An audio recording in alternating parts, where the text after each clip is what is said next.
The Bears are back. Sunday, they play their first game against the Titans. I'm excited. Are you excited? Gonna go through the schedule. Might be all over the place. I know they play the NFC, I believe West, and the AFC South, plus their division twice. I'm gonna do everyone's stats, like what I think Caleb's gonna do, and I'm gonna say my biggest fear. Here we go. First game, I like it. They play the Titans. I think the Titans is a good challenge for a rookie quarterback and a team that has some high expectations this year because the Titans are not that bad, but they're not that good. Probably be like a 7-10, 6-11 type of team. And I think they could lose. The Bears could lose to them, but that's definitely not going to happen. And it should be a shocker because Texans is the next game, Sunday Night Football. We all want Caleb Williams to do what C.J. Stroud pretty much did his rookie season. Caleb Williams to throw 4,000 yards, be the first quarterback. High expectations, like I said. But if you ain't beating the Titans, you definitely ain't beating the Texans. You're not favored against the Texans, I'm assuming. So they're beating the Titans for sure by like 10 points. I think they're going to whip that ass, the Bears. And defense going to be top 10, top 15-ish.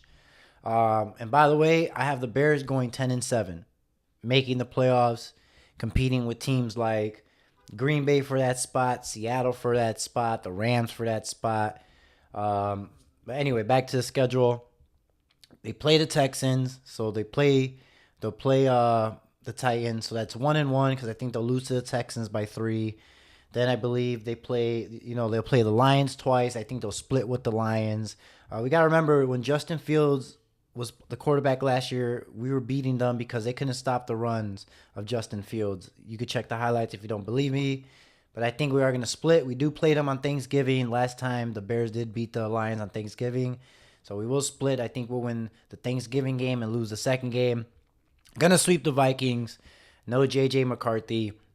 I actually think it was going to be pretty cool as their quarterback. You know, with Justin Jefferson, Addison, and Adam and Jones. I mean, that's pretty decent weapons. But he's gone. They're not going to do shit. Bears are going to beat them both times by a touchdown or more.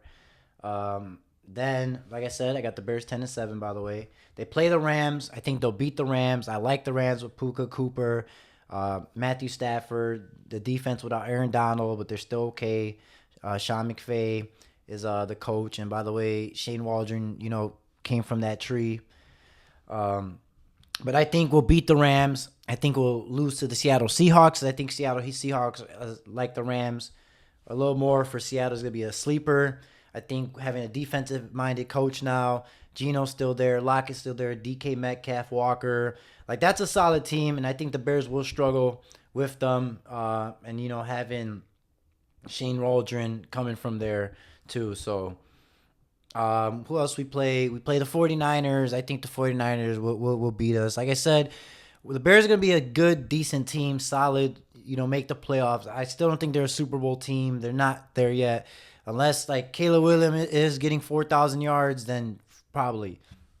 But we're going to lose to the 49ers probably by a touchdown. We're going to beat the Patriots. We're going to spank that ass. The Cardinals we're going to beat, but that's going to be a close game with Murray and Marvin Harrison over there. Who else we got? Green Bay, play them last. And then we play them for the end of the season. And we play them before that, obviously. I think the Bears are going to take the end of the season because it's going to bring me to my point where I'll get to in a second. Because I think we got the quarterback. We got the right moves we made from our GM. We got the receivers. Our defense, like I said, will be top 10, top 15. We got Johnson back there, Sweat on top, Edwards in the middle. But I really think we're finally going to get their number. And I say Green Bay is going to be competing with that spot too. So that game is going to be important at the end of the year. Jordan Love, super nice. But I think the Bears are finally going to break through. And they have to because Matt Eberflus, if they ain't making the playoffs, dude, this seat is hot. He's got to go. We got everything, in a way. But they have to make the playoffs. And if that's the one game like last season, you need to beat the Green Bay, the big brother, the Green Bay Packers, because they've been owning the Bears for at least the past 5 to 10 years. But anyways, like I said, I got them at 10-7. Probably missing a couple games, but like I said, I got them splitting with the Lions. I got them splitting with Green Bay, sweeping the Vikings, losing to the 49ers, losing to the Texans. Play the Colts. That's another team I forgot. And the Jaguars. I think that the Bears will lose to the Colts. And I think they will lose to the Jaguars because those are Anthony Richardson with the Colts. Man, if he stays healthy, that's a solid team. The coordinator that came from the Eagles is their head coach. Gardner Minshew looks solid. Taylor, if he's healthy. So that's gonna be like a 3-point game for the Bears, but they're gonna lose to the Colts. Same thing with the Jags. Taylor Lawrence got hurt 5-6 weeks, still played, but look hobbled. They had a winning record, they just fell apart. But that's another team that's gonna be competing for a top-notch spot in the AFC. And I think the Bears will fall, but those will be close games. But anywho, now the worst case scenario is Bears are losing, getting swept by Green Bay, getting swept by Detroit, because they now put them at a losing record. Caleb is looking subpar, throwing under 20 touchdowns or 24 touchdowns, which is okay. People are getting hurt. Keenan Allen's missed 4 weeks, or DJ Moore. Those are the worst case possible scenario. Defense is a 20th or 22nd. That's the worst case, right? What I think is going to happen now, my actual, gut feeling, being a Bears fan, because we do get excited a lot most of the time, and we get disappointed. They wet the bed. Trust me, every year we think they were in the Super Bowl, right? But I think this year Caleb is going to throw for 4,000 yards to be exact, if not 3,500. You're set up with the weapons of Keenan Allen, DJ Moore, Cole Kmet, Swift, who's decent as a pass catcher too. Herbert is cool. Johnson. Your defense, like I said, will probably get turnovers with that backfield. And you're going to have good field position, but I think there should be no excuse, rookie or not, to throw for 4,000 yards. If you are this hype, this generational talent, this next Patrick Mahomes, which you get a little bit of flashes, but let's pump the brakes. But he does remind me of a Kyle Murray, a vintage Russell Wilson with that sprinkle of Patrick Mahomes. So I do like it, and he's 6 feet. That's like, not too big for a quarterback, essentially. Relieve Drew Brees was like that height too. But he is set up. And your offensive line did get a little better. Jenkins is there. He's a little more healthy. I always like that pick.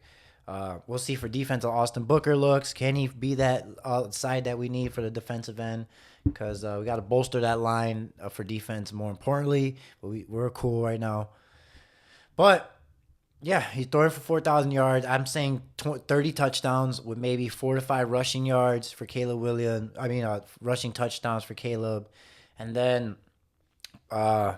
maybe 350 to 400 rushing yards with that 3,500 to 4,000. I got him throwing 4,000 yards. Yes, my expectations are high because you're the number one pick. I see maybe DJ Moore, 1,300, 1,400 receiving yards if he stays healthy with like 6 touchdowns.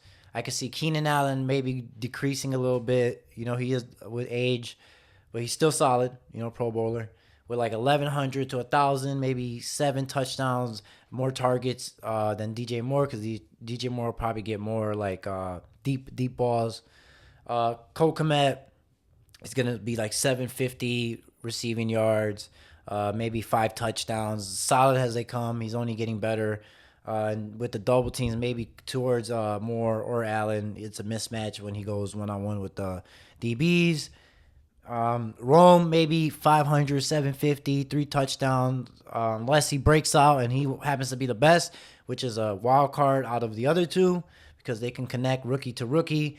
So look out for that for sure. But I can see him in the 750s. And then, Swift's going to be a solid 400 yards catching, maybe 300 if he's healthy, and close to 1,000-yard rushing because he came for the Eagles. He had 1,000 yards rushing. And like I said, he's a good guy to throw off the screen, some slants. So they are set up. Caleb is set up to throw for 4,000 yards. Shane Waldron does like to run the ball. That's why Walker always has big games. But he also likes to pass to the running back too. And he was top 10 in deep ball plays, with Lockett, and top 10 passing-ish for the Seahawks. So he has a resume to back up. That's what I like. We actually got a coordinator that's proven. So overall, I'm excited. I got the Bears making the playoffs. Like I said, maybe beating the Packers to get in the playoffs, beating that game because they beat the Rams. That gave them the tiebreaker or whoever pretty much. And I can see them getting hot, winning one game, but maybe getting bounced out when they play at the 49ers or someone who's kind of ready because unless they're 12-4, because like I said, or I didn't say, I got the Detroit Lions winning the division like at 13-4, and then that's when like the Green Bay and Bears would be kind of right behind them. I don't know. We'll see when we get there. When we get there, when the games start, I'll break them down. But you guys, let me know what you guys think. Do you guys agree with these stats of how the players are they close? What do you guys think? Let me know in the comments below. Feels good to be back on the mic. Bears here. I'll talk to you guys later. Peace.